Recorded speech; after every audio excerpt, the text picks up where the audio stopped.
Hi, welcome to the episode 31 of GrandLine Grinders Podcast. And of course, I am here with the co-host, Repreach. Hi. Flaffic had to pick up somebody from the airport, so he was unable to attend. And hopefully he'll be back next week.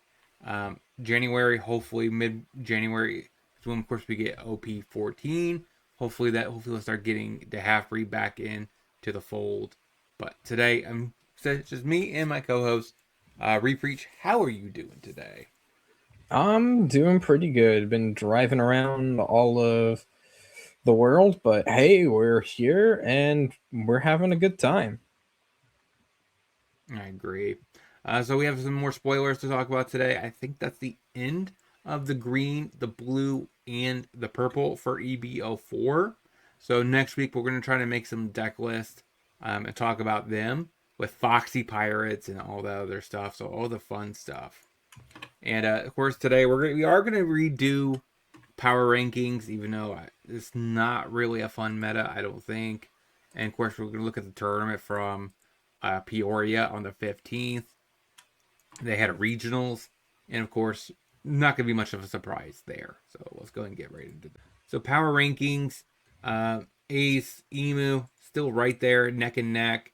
About 40,000 matches for each one of them.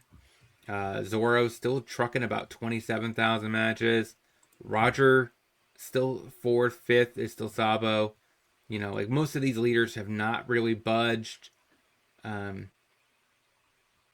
when it comes to November 20th, like match rates or anything like even worth discussing, like Emu is like green across most things besides the Lim matchup, of course. And it looks like Zanji also is pretty rough for it. But Ace, if it has a good pilot, of course it will win. So like definitely these matchup spreads are kind of bad. I'm actually surprised Bonnie is still trucking around here because I mean she's good into Zora, but she's bad into pretty much all the other top 5 leaders. And same with Luffy, right? He's bad into every leader but Zoro. So Yeah, so we have a little bit of a rock, paper, scissors going on of a pretty balanced format, other than Inu being kind of absolutely cracked as shit as it is.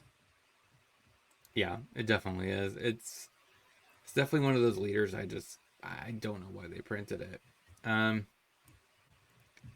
then even though this is very misleading, the green purple Luffy or the black purple Luffy at the bottom here has a lot of bad matchups, but I think they're just not on the right build. So, like I have had a pretty good spread, and when I've tested it, at least with my current build, and Zanji is only really good in the Emu, so it looks like that's also kind of maybe not really a worthwhile deck. So yeah, this meta looks. What do you think about it? Well, if you look at the stats, it actually looks like a pretty fair and balanced meta because the biggest deck still having a positive win rate is only 53, but that point 0.7 does lead a little bit for concern because the typical healthy, top tier winning deck is around 53, 52%, or to the 48 if you want to talk about a lower winning rate for it being countered out. Following that with Inu coming in underneath with a still fairly high win rate seems pretty good. It's a lot of decks that seem relatively healthy. Seems like we're going to need some more yellow strategies that actually have some effectiveness, as there's really only one on that top 10 that's showing any sign of results. And even then, it's not really coming out in the mass. It seems like all of the best decks are some sort of variation of blue, black, or red, with the exception of Zoro, of course. And then if you go below the top 5, you start seeing the other colors come back in. Yeah. So like Lim has a like one-sided matchup, so it's bad into Zoro, bad into Ace, but it's pretty good into everything else. So like I'd say it's a pretty good deck. I'll probably be playing it for a budget series. I'm going to be featuring pretty soon. I'm just assembling the decks I wanted to showcase first. And of course, the Lim and Roger are one of the two that I'm going to be probably doing first. But you could argue that I'm a little bit biased because I do like purple. But, and of course, Bonnie just is bad into emo, right? So, like, literally, it's good into ace, which is pretty weird. I would have thought ace would have been favored because it draws so much cards. But fair enough, it's good there, and it's bad into The matchup's a little bit Lim. more technical than just mechanical advantage. Yeah, but I mean, they're both grindy decks. So, like, you would think, like, because Bonnie is bad into blue purple Luvi, which has a very similar else approach where it gets 2 cards per turn, versus Bonnie gets 1 card per turn. But then again, that was a couple sets Well, do we ago. have the match numbers on these results individually to see if there's enough data to support? Because there might not be enough to maybe come to a conclusion, but given how commonly played both of these decks are, I'm gonna assume that that's not going to be the case. Yeah, I mean, Bonnie only has 19 or about 4,000 matches played. So it's not going to be an overly abundant amount, but it should have a relatively high amount, into the top 3 at least. Yes. So, yeah, the meta hasn't really changed at all. I don't think this honestly has changed for multiple weeks. Like, this is just kind of crazy because usually there's always a new deck coming up in the lower half, like in the 8 through 10. Like, you would usually expect to see something new show up. But, AKA, you're very much looking forward to the rotation that's coming around the corner well, to forcefully stir some things up, or at least a ban. Well, yeah. So I mean, a ban could very well occur. Like they hinted there might be one in January, but it hasn't been talked about from Bandai themselves. They've been rumored from people that are close to Bandai, but they haven't officially said there was going to be a ban. Isn't But that typically how Bandai communicates? Like Kodami, basically radio goddamn silence, 24/7 of wondering, questioning, and begging. maybe, but for the most part, like, yeah, for the most part, most people are just kind of patiently waiting for OP14 to shake this thing up. OP14 is going to make it a little bit more open, so it's going to be a little bit better of a meta. Even as a competitive player, I don't really like seeing a triangle meta. Like to me, it's not fun. If I have to face the same deck 2 to 3 times, actually 3 to 4 times in a tournament, yeah, I don't know. I think that's a fairly healthy meta to have 3 different main decks that are actually all relatively competitive and not really getting outshunned by another. Because if you look at that, it's not that bad. And even though Zoro is pretty much propped up there because it's only good against, the other two, it's not bad. It's not bad that something like that's happening. It gives you a very as a brewer, it gives you a lot of an idea of what you need to do to be able to build a deck to win instead of having to wonder what's going to happen at a tournament. I mean, I suppose I actually find triangle metas horrible for brewing. Um, but that's just me. Like I prefer seeing the meta percentages and go and build my deck space off that. Um, so like traditionally, like in like Pioneer, it was like in Magic, like we had like 4 decks with 10%. So like you're gonna face those 4 decks, but you could easily build your deck to more decks have a shot at competing than a triangle meta. But Yeah, there's a bit of that, but Magic's a whole nother beast in its entirety. We're talking anime card games now. There's going to be more common patterns of people picking a deck because they like the idea of playing a certain character rather than being monetarily locked. that's valid. I mean, I would think for the most part, you're going to pick your deck based off of the character, potentially the effect, and the color, if you like the color or not. But yeah, I don't know. You have anything else to say to this before we go to the next section? I think I've said everything I can think of. So recently, like I said, we had in Peoria, we had a regionals, of course, Ace Emu, a little bit of Zoro, Ace Emu, a little bit of Zoro, Ace Emu, a little bit of Zoro, and the other Zoro, which I'm still shocked that this has not made its way up yet, but that's just me. And then of course you have Ace Emu with a little bit of Zoro, Ace Emu with a little bit of Zoro. So I guess just kind of always the same. It's just 2 decks. Sometimes I guess you get a perfect pie cutter right here, but yeah, it's just classic. But I do want to hint out, like, I do think Zoro actually is a good deck. I don't know why it's not seeing more play. Where did it rank? 12th? So it got to 12th place? Okay. Like, OP01 Zoro probably is pretty decent into this meta. More so than what people like to think. But you have anything to say about these tournaments from the past week and a half? I think it's all just kind of showing that it really is a very big 3-deck meta, like we've been saying. And you just kind of got to take what you're going to pick in that wheel and figure out if you can. My typical brew strategy is pick 2 decks or pick 3 decks you want to see against and figure out what you want to beat and what you can beat. And in this case, you can at least beat 2 of them if you can figure things out. So it's not really too much anything else. So I guess enough about the doom and gloom. Let's go ahead and move over to, I think this is the closing. It's like, I think we got every card spoiled for green, blue, and purple for EBO4.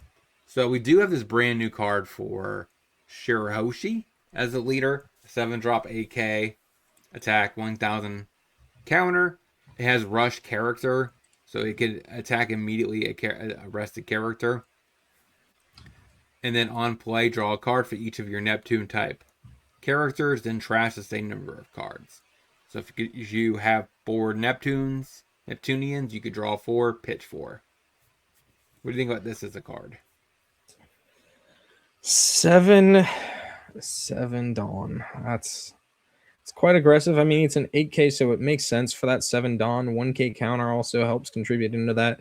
Rush is always a fantastic mechanic seen on any card, but then trashing on top of that without necessarily having any plus from that, it's not great. There's not a bunch of synergies in at least mono green that matter from the trash to do stuff. So the loot effect, while it does cost 7, so it's going to be coming out late, so the effect's going to basically be a wheel for whatever you need. It's not plussing any card advantage at all, other than the contributing to the board. It seems like it's going to be a bit too weak. So just for reference, I was trying to pull up the leader that it's for. So the leader that's for is Shirahoshi. Okay, wait, I need this. Shirahoshi is not purple or black, so you're not going to be getting to use a bunch of trash-based advantage. And that yellow does not really use a bunch of trash-based advantage in any way that I can remember. Yeah, but so like her ability is, of course, activate main once per turn. You rest one of your Dawn cards and turn 1 card from the top of your life face up. Then you get to play 1 Neptunian type character or Megalo with costs are equal to the number or less of Dawns you have from your hand. So you turn 1 card face up in your life. You rest 1 Dawn. You get to play that 7-drop for basically 1 Dawn. So that's kind of what it is. And so the question is that effect for an 8K all in all worth the 1 Dawn you're spending? At that point, it probably is, but it's just you're not going to get any other synergistic value out of it. So my complaints are not really going to change on that. What the problem was, I guess, for the most part, was most of her cards or Neptunians were all vanillas. So you basically went from having a 6-drop AK vanilla to a 7-drop AK with rush character, which is immediate upside. So like it is definitely, I think, is going to make the cut. It's just how many. It's a 7-drop. It's a little more awkward. Versus this new card, other card, the Bird Neptunian, which is a 5-drop 7K. Activate main, set up to one of your Dawn cards as active. You cannot set a Dawn as active, using character effects during his turn. So it basically replaces itself. So he's basically a free 5-drop 7K if you use the ability. And then when attacking, if you have 3 or more Neptunian type characters, rest up to one of your opponent's characters with a cost of 8 or less. Definitely, I think it's the better of the two. It is a brick, though, so there's no counter. What do you think about this one?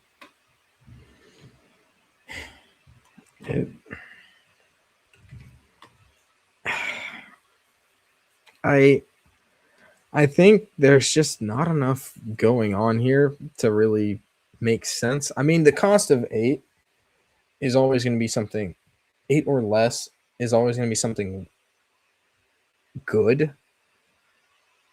3 more other characters on a 5-drop is not necessarily anything incredulous. The trait requirement, considering we've already discussed that some of the other traits for these is not going to be great, but if you're running the deck, that's going to be fine. Yeah. The set 1 Dawn active is always going to be a plussing effect. I don't think there's really that much of a downside to it if you read the rest of it. This is during this turn, so you could always use this effect last, and I think that's the only thing that's going to make this card go crazy. And that's an activate effect, not an on enter. So that's probably going to be the main appeal behind this card. I mean, a 5-drop 7K is nothing to be scoffing at. It's a nice power curved card, so it's going to be a beat stick. So with this card, actually, I would think this is the card you're going to lead with, right? So you're on 5 Dawn. You're going to tap 5 Dawn, cast this guy. Then you're going to activate main, restand 1, so that way you could use the Shirahoshi ability and drop down another 5K.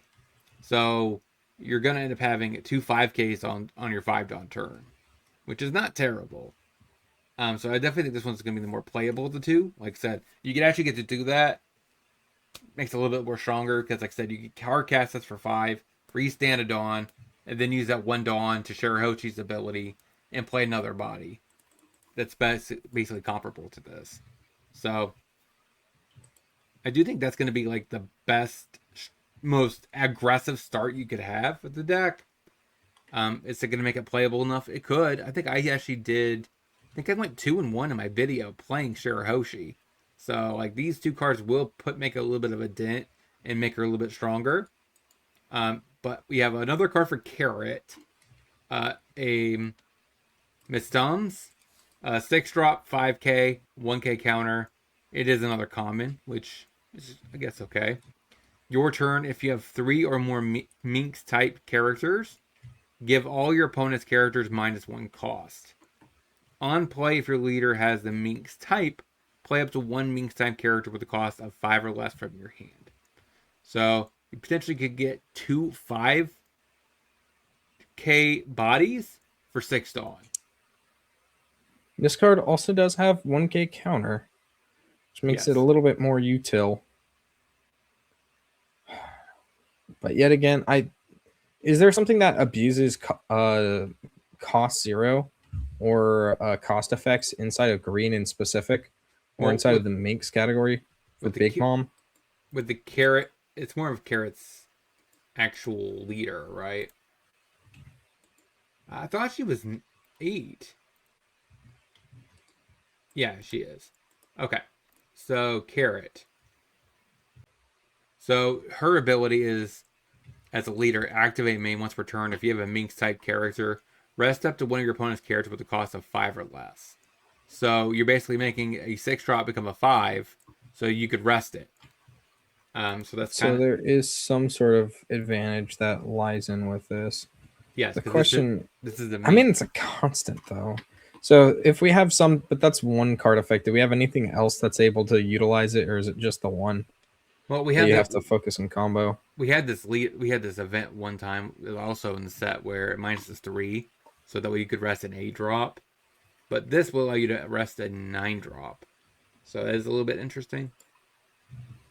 So there's some play around, and I guess that makes the question of if it's worth it to play that carrot in specific with the Minx, which I don't really know too much about the Minx based decks. Yeah, I mean, the carrot's deck hasn't been mainstream enough yet, but I do think it has the potential. With the combination of these new Mink cards, I do think she has a good shot at maybe showing up as a really good fringe deck. Like I said, she has the new carrot. She has What are the odds that you think it's going to be a decent tempo deck that's going to come back in? Well, I think it's going to play more like a aggressive. Yeah, you guess you could say it's more. It's not. I mean, it's tempo as in you are resting your opponent's characters, and then You're trying to stall turns rather than actively progress the win. I imagine, yeah, you're probably gonna be resting their character, their blocker, and then getting aggressive. So I mean, it's gonna be a little bit of maybe a little bit of a tempo aggression, but it's not like Bonnie where it's like a mid-range control pile. It's more of aggressive pile. Like I said, this one here is trying to cheat 2 bodies down, potentially. I mean, 5K and a 6K. Free is free is free is free is free. Yes, for sure. So there's no argument that this card's going to, at the very least, it's going to lead into some strong plays. Because playing one card and then free playing another, especially considering the card that free plays has another benefiting effect. So it's not just a dead card like, oh, here's a vanilla 5K that I spent 10 Dawn on, but hey, it free plays anything with 10 Dawn or less. If the 10 Dawn or less that you're free playing is not good enough to be a reason to pay 10 Dawn, there's not a point.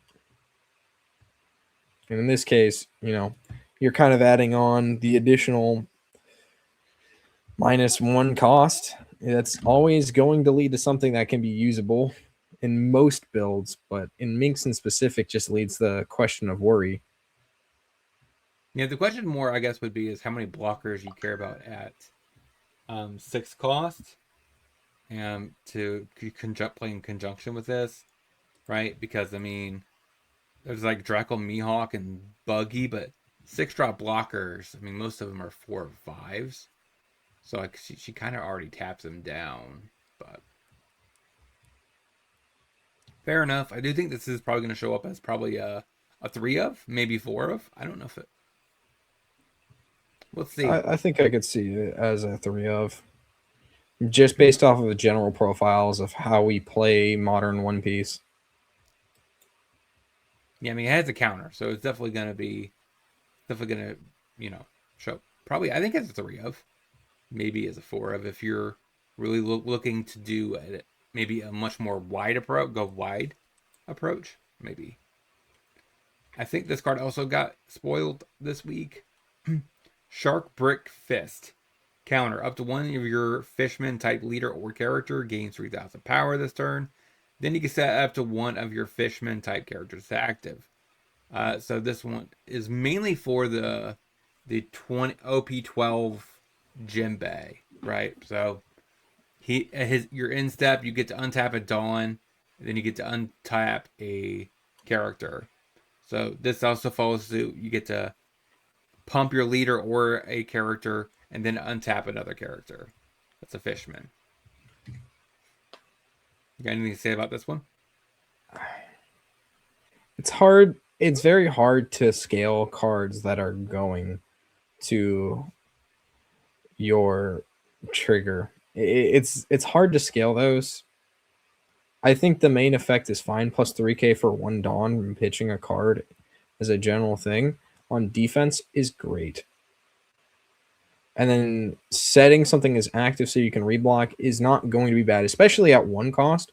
So as a defensive card, this seems great, but there's other cards out there that already exist. This is specifically Fishman typed, so that leads things to be a little bit more difficult because this is not like it's it's a Sun Pirates card. It's not like it's that. It's not like it is a Straw Hat Crew card. So that leads into a little bit more of a niche decks. We don't really see too many Fishman decks that are going out and being big. And knowing where Jinbei's at right now, it's not seeming like this is, well, it's not seeming. It is straight up just not built for the Straw Hat Crew. So there's going to be a lot of decks that this is just going to be a void in. So it's not going to be big utility in a bunch of things. It's not so strongly pressed that it's going to propel a deck that's already out of the meta into the meta. At least off of the counter effect. The trigger effect gets a little more tricky. Yeah, so the most noticeable deck for this card, of course, is Jinbei, Arlong, and Hody Jones, right? Which, how long has that deck been basically dead for? Arlong is probably the most competitive of the three. But that's about ready to rotate. Because that's a ball. Yeah. So the best bet would be Jinbei himself, but I just don't see that much hope for this card, unfortunately. It seemed like an amazingly fun card to play. I just don't think it's going to see much of the sun. Yeah, I mean, but they did give Jinbei some support here instead, right? They gave us the 7-drop we talked about a while ago. You could argue that this Megalo, it could be used in it as well. But, I mean, Fishman, yeah, we gotten minor support for it. It's like, it's very hard to actually underrate these cards just because of the fact that, well, the deck itself hasn't been viable.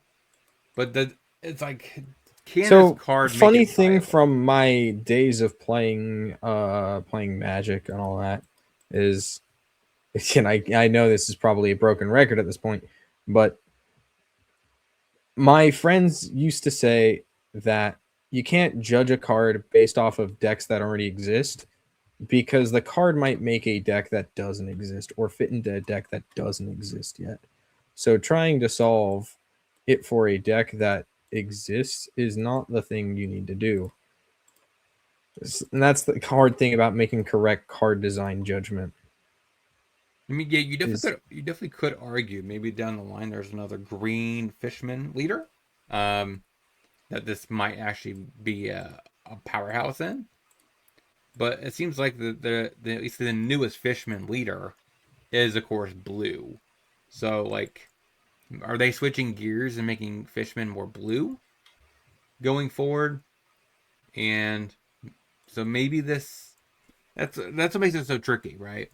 You can't have, like, normally you'd be like, okay, this could be a potentially good card for future leader, but it seems like they're converting going forward Fishman into blue, which historically in other card games makes a lot of sense because blue typically has merfolk, has fish, and stuff like that. You know, because the ocean, yeah, and kind of the bias towards that, but that means this card's also going to get stressed on it. There's also a good chance there's going to be a lot of leaders that are going to be green-blue. That has also happened in the past for other card games. Specifically, Magic Light's typically leaning its merfolk towards green-blue rather than blue-red or some other color if given the opportunity to make a multicolor. With the exceptions towards blue-black when they're being a little bit towards the dark end of stuff. For the most part, you're going to see the color combination in blue-green because green typically represents nature, blue typically represents ocean, you know, in people's minds as a general thing. So having the mix is going to help, but it's a question of where's this card going to get placed in a future like that? And I don't think it looks that great at that time either. Because power creep is happening in One Piece. We all know it. We all can see it. It's going to be a boon for rotation that's going to slow down, but that's only going to be for so long. I mean, that's valid, but what it has going for it is One Dawn. right? And typically, cards that are cost effective in cost have a reasonable shot at, in future always to being potentially seeing play, right? So you are getting a lot Absolutely. of value for one Dawn. So This is a good shot. This is going to at least take a while before it gets power crept out. It's just not that it's not going to, which is the sad. Doomer gloomer. Grr. all right, so we have Ingram, a 3-drop 4,000, 1K counter on play. If your leader is VV, draw 2, trash 1, activate main. You may trash 1 card from your hand. Give 1 Rested Dawn card to your leader or character. So, like, you could trash a card and make this a 5K if you wanted to. I just don't see this card being very playable. So this card is specifically meant to be in VV. So draw 2 and then trash 1. Yep. By itself on a 3-drop, that's a 4K. I think makes it on a 3K on a 3-drop that has a 1K counter, that's a 4K. Seems fairly good enough to be able to be played in most decks, especially blue decks that want to do a lot of looting and draw. The other side, though, of then taking that card advantage you just generated to give 1 Rested Dawn to your leader or one of your other characters is a separate question. So if you looked at it in total as, you know, a 1-turn play, you're spending 4 Dawn for a 4K that then lets you loot 2 and then give a Dawn somewhere, because you're not really actively plussing off of the trash in any sort of way. And the extra Dawn can help things, and you can, knowing how One Piece works, you don't need to all do your swings at once. So you can do some funny things first and get things going. But I mean, on a 3-drop, ignoring the fact that the activate on main once per turn is not a great ability. The fact it's draw 2 then trash 1 on a 3-drop is good enough to be able to see some play. I mean, yeah, The question at what number is a different thing. Thomas sees a lot of play, but she's also a 2K. If this was a 2K, I would be all over it. As a 1K, I mean, it's fine, I think. It's a 1K with trait for Alabasta, which matters for VV. Yes, she needs more other types of Alabasta cards. But you're basically paying a 7-drop for a 4,000 and then getting a 4,000. So you're getting 2 4,000s if you have this line, which I don't know. That seems kind of bad.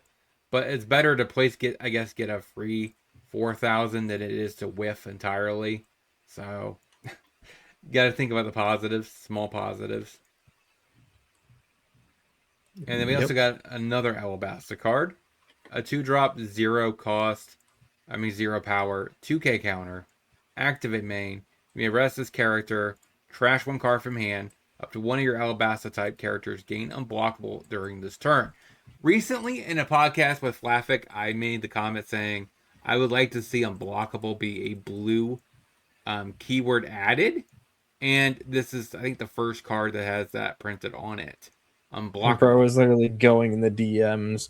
Oh my god, they finally did it. I said it. I think they need to have a keyword that each color gets, and they specialize to help with their color identity.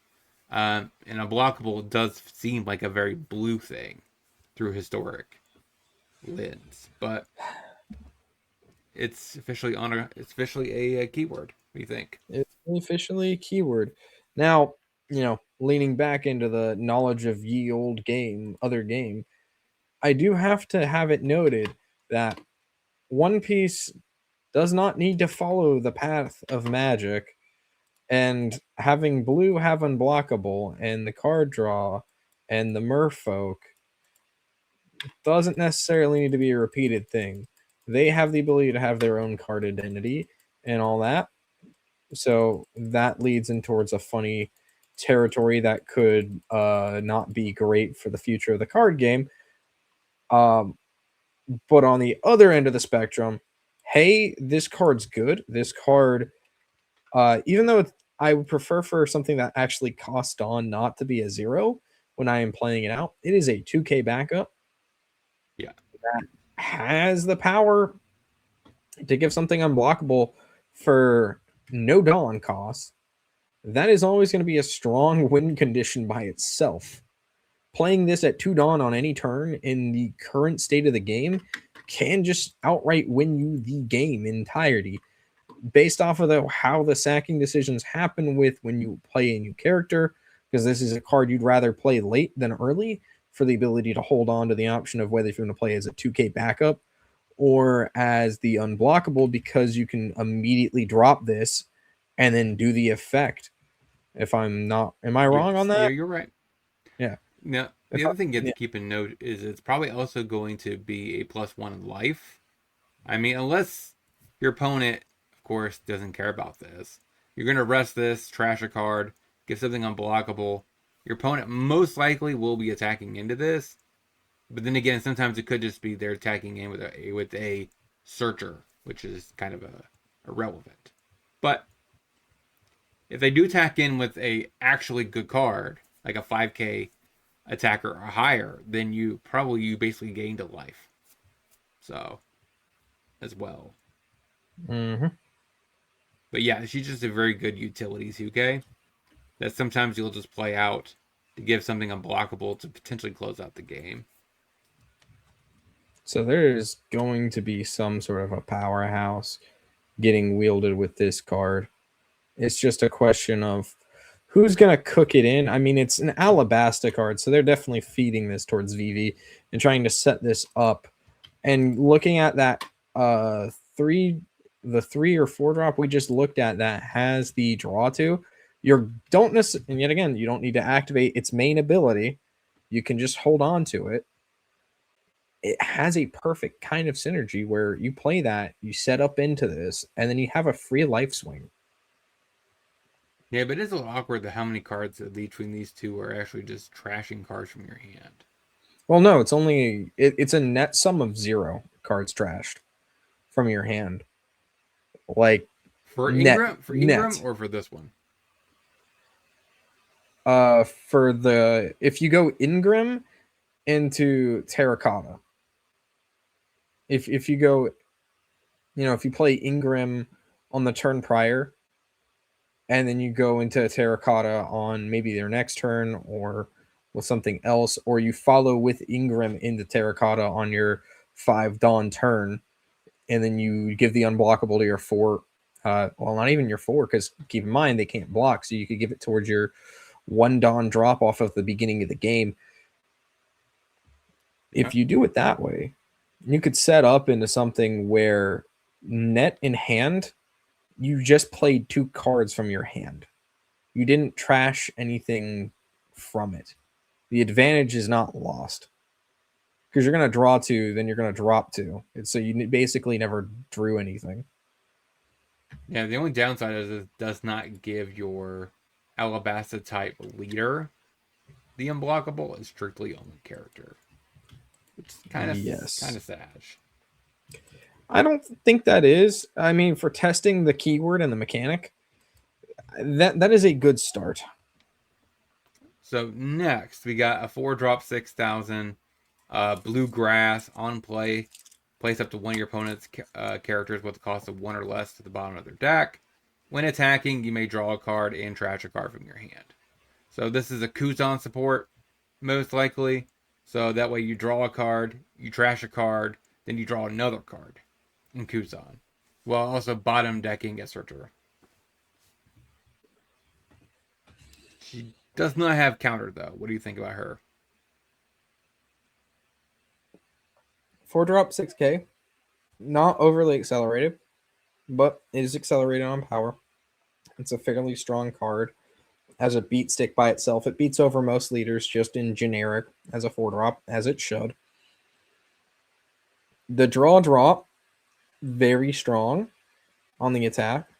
The on place having some sort of type of removal. I think it's just added spice. I don't know exactly if this is going to fight competitively enough for a slot, because the effects do not seem to be like game breaking or something synergistic in any deck in specific. I mean, it is a Navy card. That is a thing to keep in mind, as Navy or Straw Hat Pirate is such a generic type. There's so many different things that this could fit into, which gives it, what is it better than? I'm trying to think about what, I don't remember off the top of my head what Kuzan's 4-drops are. Like, Kebs, in your knowledge, can you come up with a situation that this is just generically better than another 4-drop that would exist in Kuzan? Well, so really the only 4-drop in Kuzan looks like is a Borsalino, which is a blocker. So, Which I don't think this card's going to be that. So then it's a question of, for slots, is it fighting to beat out a 4-drop or a 5-drop at that point? Is it getting ahead on the game and the advantage for maybe a beat stick in the 5s? So typically the 5-drops in Kuzan are typically your 2Ks. And this card does not have any counter, so it's not fighting for anything in Kuzan from the looks of it. You're kind of just left with the tools you have. Incredibly powerful card. Don't get me wrong. I actually think this card's really cool, but I just don't think it has a home. Yeah, not when we can predict.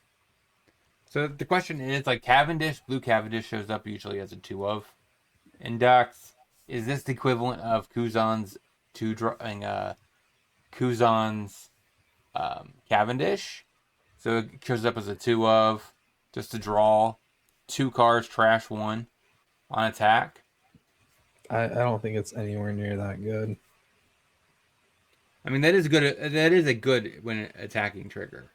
It's just, it is a really good attacking trigger, but yet again, if you had a synergistic card that said if you have 2 other Navy characters, draw, just kind of a generic idea out there, no other effect, just on play, 2 other Navy characters, 5-drop, same power line, 4-drop, same power line. Would you rather run that or this? And just generically, because there is not a deck that we can think of at the moment that it's got a home for. This is an important distinction. If we knew that there's a deck that this thing has a home for, we could argue. But we just saw, a deck that's not fitting for it, and I don't think there's going to be another scenario that's going to look better than what we just saw. And the riddle could be valid. So next we got a new Sanji support.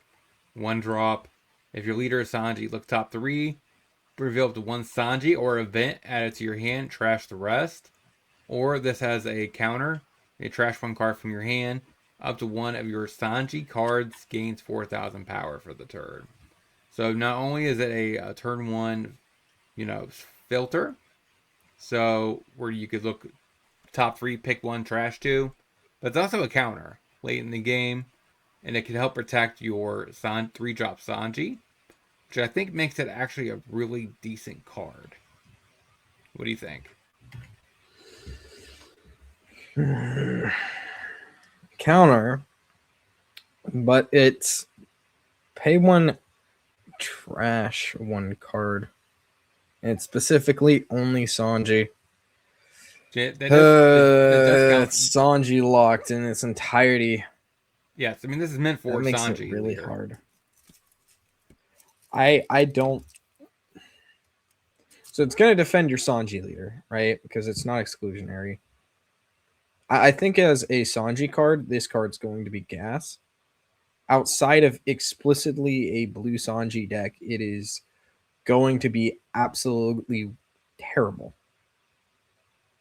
Yeah, you have to go pretty hard. You would have to be a blue-purple Luffy list and play nothing but Sanjis to make that actually counted for. Which would not be very wise at all. But no.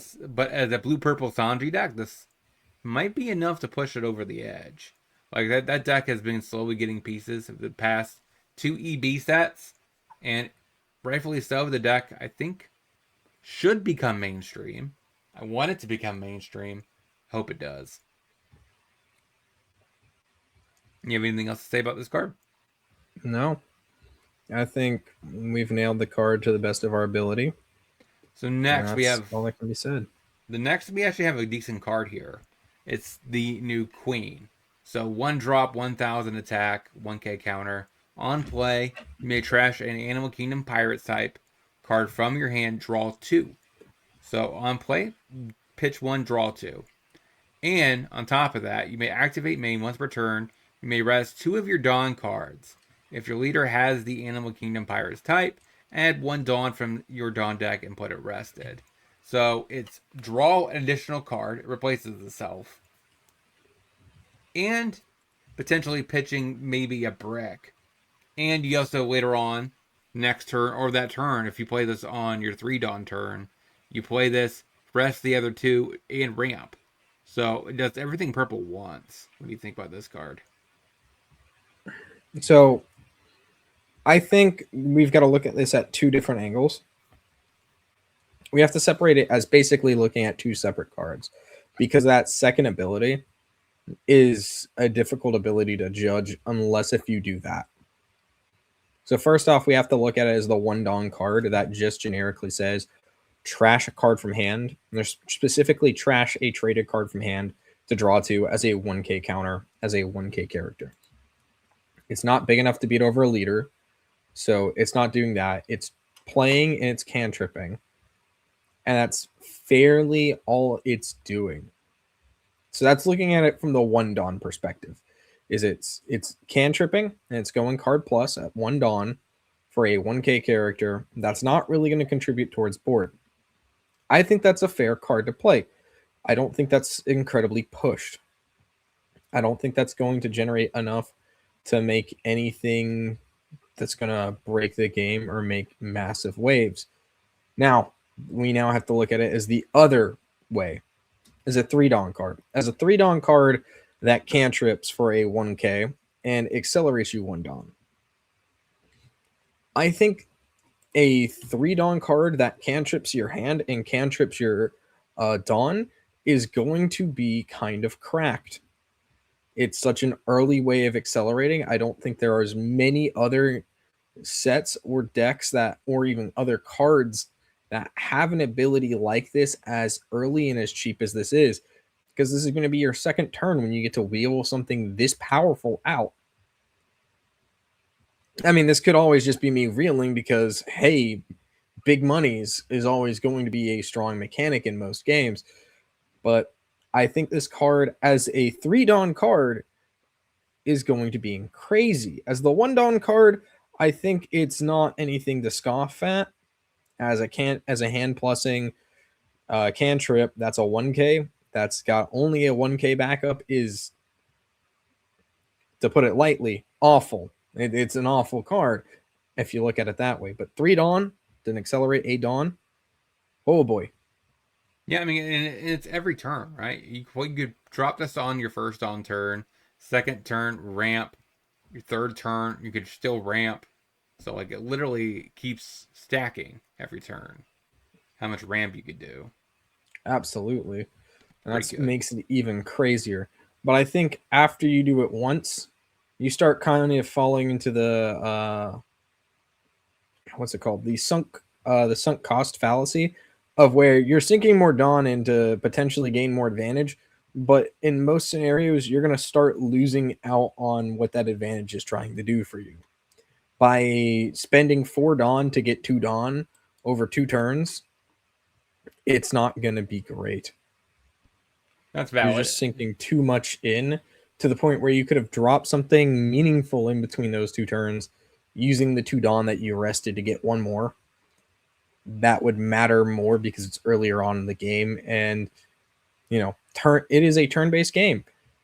You start activating abilities instead of contributing to board with your cheaper cards. Your cheaper cards are going to become useless. Yeah, that's definitely valid. I mean, it's more of it's one of the situations where you might on your you have 7 Dawn, you might want to just play a 5-drop and rest 2 to ramp. As long as you're doing something productive with all your Dawn, that's usually what really counts. But if you're just resting 2 Dawn, ramping, and doing nothing with the rest of your Dawn, then that's just a waste. And yeah, I could definitely see how that could be a problem. We're wrapping up on purple. Like we definitely have some more Foxy stuff to talk about. So Foxy got a brand new giant, 6,000 attack, Dawn -1. If you have 3 or more Foxy pirates, KO up to one of your opponent's character with the base cost of 6,000 or less. Base power 6,000 or less is the important metric to note there. It's not just 6,000 or less; it's base 6,000. Yeah, so you can't do cost reduction. Yes, so you can't do power reduction to make it work. But that also means your opponents can't dodge this effect either. If their character has a base power 6k, too bad. It doesn't matter if you want to slap a counter onto it and block and then restand it. It's too bad. That card is in the shooting range for this thing. Yeah, so I mean, it does put you down 1 Dawn, but I think for an effect of some sort of removal, considering, opposite to the card I was just talking about, Dawn towards the later end of the game is fairly cheap because your deck is going to be curved more towards the mid game rather than towards the high end. Setting yourself back 1 Dawn to set your opponent down an entire card that they cannot regenerate is going to be way more important, especially considering 6Ks are 4 Dawn investments on the typical. It's going to be fairly decent. Yeah, I mean, I agree. I mean, especially after your 9 Dawn turn, it doesn't really matter if you Dawn -1, since, you go back up to 10 anyways. So, I will say, though, if you look at the rest of this card, 5 cost for that effect, you can always trash one of the Dawn you used on this card, but 5 Dawn that you're playing for this card for a 6k that's got 1k counter, it's not really going to give much of an impact in most decks. It's definitely powerful removal, but I don't think it's enough of a strong card to make a decision to run a deck. Let alone make a deck that already exists throttled without some sort of other highly synergistic reward. But if you think this is all we got for Foxy, we still have one more card to talk about for Foxy. Now, for Sanji, we have this Pudding. 2-drop, 1,000, 1k counter, blocker on your opponent's attack. Once per turn, you may trash 1 card from your hand. If you have 4 more vents in your trash, up to 1 leader or character gains 2,000 power for this battle. So it basically turns any card at all in your hand as a 2k. For just a simple blocker. What do you think about Pudding? Trashing a card to get 2k on defense is very... It basically turns everything unanimously, once you reach the condition, into a 2k counter. For a 2-drop, that's incredibly... I almost want to say this card is absolutely broken. I almost want to say this card is bonkers for what it is. 2-drop, 1k counter, screw the 1k counter. You're playing this card as a character because it has blocker. So a cheap blocker that, for no reason, just gives you additional advantage as a defensive card. I don't know what to say. Yeah. This card's just going to be slotted into anything it probably could that wants to be defensive in the early towards the mid game. Yeah, and that plays a lot of events. Yes, that plays a lot of events. Yeah. Which, that's the harder thing to deal with. Events are not the most powerful card type, but if you play a very defensive deck, this card is going to set you up in a way, or specifically because it's purple, because you can do deck speed in purple incredibly well. I don't think there's any issues with this card that's going to rise up and make you think, yeah, it would be so much better though if, no. I think this card is just going to be fair enough as is to set you up in a way that you're going to look at it and go, damn. I agree. So Foxy finally got the card they've been asking for. A 1-drop 2000 1K counter. On play, if your leader has a Foxy type, look top 5 cards, reveal the 1 Foxy card. It can find itself. It can find a Porsche. And put it into your hand. Put the rest at the bottom in any order. So they've been asking for quite some time for Foxy Pirates to have a reliable searcher. And we finally got that today. How broken do you think this card is? This, reaching for 5 is not bad. I mean, switching gears to yet again another different card game. The Hololive TCG is littered with card effects like this, and there's rarely any issues with it. But knowing One Piece, this is a new thing to a degree. I don't think there's really any issues that are going to rise up from this card other than actually turning Foxy Pirates into a fairly consistent playable deck. I think this is going to be the push that's needed to make some of these stronger cards like the single use removal combined with anything else that you'd want to have into an actual machine that you could use for this game. There's not really much that this card loses out on for that deck in specific. The speed is great. I mean, yes, you could deck speed yourself fairly easy with this. It's a 1 Dawn card with a 1K. Oh no. However, could it not be a 2K? It's whatever on that. But yet again, this is another card that you're going to want to play. It's going to cantrip. It's going to set you up. And it's going to fix you into something else. This is an early play card with incredible power to set you into where you want to be. At least in the Foxy Pirates. Yeah, and it's been long overdue. They have not had a searcher yet. And finally they give it to him. Even though I think he's a block 2 leader. So it's like, you give us all the support when it's about ready to rotate in a year. I don't know. It seems a little sus to me. Or maybe I'm wrong. Maybe he is a block 3 leader. But I think he's block 2. But still, people like Foxy Pirates and should have been support for him a long time ago, to be honest. I mean, because it took us this long to get all these Foxy cards. Yeah, it's overdue, but unfortunately, just because it's overdue doesn't mean it happened. And we've been here, we've been waiting, and there is a reward at the end of all of this patience, but it has had taken some time. And we're living in the world and reality where, yeah, we had to wait. The question is it worth the wait? Is the juice still worth the squeeze?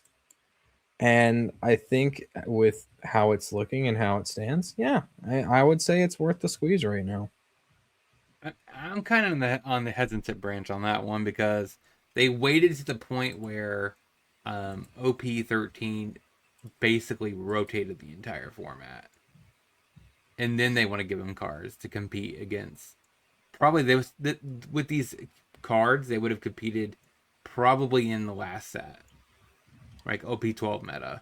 Like they would have been pretty fine. But now they're an OP13 meta where power creep just happened. So like, I don't know. I feel like it was definitely, this should have been in EBO2. But, we'll take the Foxy support. And we also got kid support, even though that also is a block 2 leader. The ST10, I think, the 3 brothers kid. Mm-hmm. So 3-drop 4,000, 1K counter blocker. Your turn once returned. When a Dawn on your side of the field is returned, on your opponent's So when you return a Dawn, you get to add 1 Dawn. If your leader is the kid pirate type, you can add 1 Dawn from your Dawn deck and rest it. So the leader for kid has an attack trigger. You minus a Dawn, he gets plus 2,000 power. So with this one, you get that Dawn right back. So basically, this is just strictly set up better pudding for what the deck you're looking at is. Better pudding in Sanji. It's better pudding for kids, pirates. Which there's only one kid pirate leader that's purple. So it's one of those situations where it's very narrow, but is this enough to get kid pirates to be good? I'm not sure. We also got this kid pirate too. We talked about, I think, last week for the deck as well. But we got 2 playable cards for that deck. It seems like they mishmashed this purple. So we got 3 Foxies. We got 1 Sanji. We got 3 animal pirates. And we got 1 random Rosazante support. 2 kid support. And we have, actually, no, it's 2 Sanji support. And 4 Kaido support, or animal pirate support. So it definitely feels like it's a random assortment of cards, but they're needed though, so I'm not really complaining. But absolutely. Yeah, so that's kind of all we have to talk about today. So we might get the rest of yellow and black. Black hasn't really been revealed all that much, so we'll cover that when it gets around to it. And red also hasn't really been covered all that much, so expect us to hit that later on. But next week, expect us to target, like, talking about deck list and maybe see how they would look like.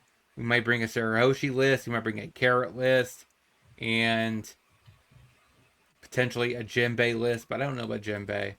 It definitely is going to be Carrot and Shirahoshi. Maybe a Kuzan list, since that's also in the West. And maybe Purple Kaido could be a pretty good, interesting list we could talk about in Foxy. So we'll talk about all that stuff next week. So that way, if you're interested in finding all that stuff out, and also probably Sanji too, because Sanji is probably the most competitive of all of them. Just because it's already pretty playable already, and it has won tournaments at a high level already. It's just, it needs a little bit more support to combat OP13. You have anything else you want to talk about regarding these spoilers before we get into closing statements? No, I think we've pretty much nailed it. I think there's still some things, that as people with the current vision that we have, there's going to be things that are going to change in the future, and we're not going to be able to predict the future. So I want the viewers to have some grace with us with how the Christmas season's rolling, and people not being here. We're not always going to make the best speculations, but we're trying here, and if something we said is horribly wrong in the comments in like 2 months, don't feel afraid of telling us. But I'm going to tell you when this is recorded, you're not going to be able to scream at us where we are now. Yeah, because a lot of these decks aren't really relevant yet. And they might be. I hope they are. I like to see more decks show up and more leaders are represented. But we're not able to make future predictions as strongly as probably we could hope. I mean, if something comes out busted and broken, and we missed it, it wasn't only us that missed it. There was an entire another group of people that completely just did not see it, and those people being Bandai themselves. Yeah, so on that note, we could definitely probably make the argument saying Purple Kaido might be the best deck in the new format. Kidding. It might need a little bit more effort than just these 3 cards for it to become a hyper pushed deck. But we'll see. But let's go ahead and get into closing statements. Before we do, make sure you guys get in the description below the link to the Discord and join the Patreon. And join and sign up for the January 6th or 7th tournament. It's One Piece. It's OP14 with EBO4. Yeah. So if you want to play Foxy Pirates at a tournament level, the first time you get to play with that new leader is in this tournament. So make sure you join that tournament right now. The goal is to give out a box of One Piece, hopefully OP4, OP04, OP14. And you'll probably see both me, Kebs, and the rest of the crew hanging around as, it's kind of our tournament. But I'm kind of on the debate team on whether if I come or not as it stands. Oh, you want to compete in it? By all means, go right ahead. I mean, hey, go for you didn't say I couldn't. Yeah, you go right on ahead, man. If you want to win a box of OP14 EBO4 cards. Free cards are free cards, guys. Come on. I mean, it technically costs you to get into the tournament. So what? Yeah. So what? But still, if you win, it's still a win. Yeah, I mean, you definitely come out pretty good overall. There's no reason why you wouldn't want to do it, and I recommend doing it. Like, it literally allows you to test out all these new EBO4 cards early because they're not technically legal for the West yet until I think mid-January, and so we're gonna have a tournament immediately covering it. So what is your closing thoughts? Shout yourself out, do all that stuff. Repreach. Nah, I'm not gonna shout myself out here. I'll be here on the channel if y'all want to see more content from me on the ACG stuff regarding One Piece or Weiss. I mean, I have my own channel, but let's keep it here because this is a little bit of a share. This is going to the ACG, yeah. Yes, it always goes to ACG. Y'all will see me around here for main stuff that you guys will probably care about. So if you want to watch Kebs and me join in on this channel and subscribe, all the goodies. If you want to see more specific Weiss related content though, I have my own channel and my own Twitch that I am hopefully going to get back into streaming more of, but first I got to get our video done for recording what I did at Nats. Yeah, and he also, I think he used to play once a week chess. So if you like watching, I did do that as well. And then I joined chess club at my college and became notoriously known as the bully because I played stuff like the Garab and all that. Yeah, he's just too good at chess, clearly. No, it's not I was too good. It's that I was just... Nobody wanted to deal with the crap I dealt. They're like, how the hell do you know the first, two... Can you identify every single opening by, the first 2, 3, or 5 moves, but you still lose to every single one of them? I'm like, I know what they are. Doesn't mean I know how to beat them yet. Okay, that's more fair. Yeah, so he's at the skill level as me when it comes to chess. I think I have not played chess in 5 years, more than 5 years. So what's your elo? I probably need to get back into chess. That's not an answer. What's your elo for rapid? For 10 minutes. I mean, I didn't go that extreme. I played with my my old work buddies. Okay, so I got you. If you play on chess.com, you'll get your own elo rating pretty easily for it's a free free game online. They'll set you up and try rating you. I'm only a 700 elo. Bare bones beginner that understands the rules is 600. The average player that plays for fun is 10k. Or sorry, is a k. It's 10 to 12k. Or sorry, 1000 to 1200. Man, dude, you need to up that elo. Yeah, I've been trying, but I've been focusing on stupider games. But yeah, so for me, I am finally finished with playing every leader. So now I'm starting to stream OP14. So I'm going through those leaders, kind of just playing them because I'm kind of done with OP13 meta. So I already played Dofi on the channel. So I am revisiting some leaders that have basically had a lot of love. So Iceberg got a lot of views. So I already replayed it. So if you're interested, check me out live at KebbieG on Twitch. The link should be in the description. And we'll talk to you guys next week. Like I said, where we'll be talking about deck list featuring these cards and maybe showcasing them so you could take them to your LGS and maybe get some spicy thumbs up from your people at the LGS. And if Bye you beat them, bye. yeah. So see ya.